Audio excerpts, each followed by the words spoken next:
কম খরচে যদি মালয়েশিয়ার বিভিন্ন জায়গা ঘুরে বেড়ায় দেখতে হয়, অবশ্যই আপনাকে ভাষা জানতে হবে, ভাষা শিখতে হবে। আর এই ঘুরে বেড়াইতে হলে কিন্তু খুব বেশি ভাষা জানা থাকা লাগে না। আপনি এই 10-12টা বাক্য যদি আপনার আয়ত্তে থাকে, তাহলেই কিন্তু আপনি ঘুরতে বেড়াইতে পারবেন একা একা, বাসে ট্রেনে আপনি একা একাই ঘুরতে পারবেন। আপনি হিসাব করে দেখেন, এক সময় মনে মনে কল্পনা করে দেখেন যে কতগুলো ভাষা জানা থাকা লাগে। খুব বেশি না, 10 থেকে 15টা বা 20টা এই জানা থাকলে আপনি ঘুরে বেড়াইতে পারবেন, এনজয় করতে পারবেন।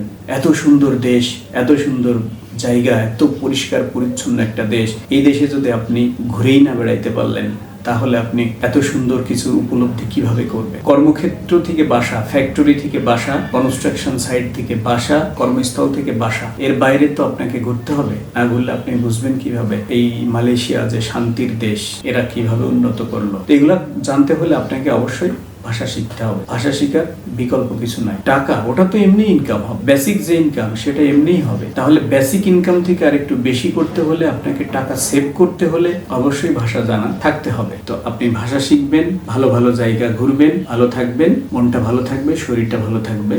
আল্লাহ হাফেজ।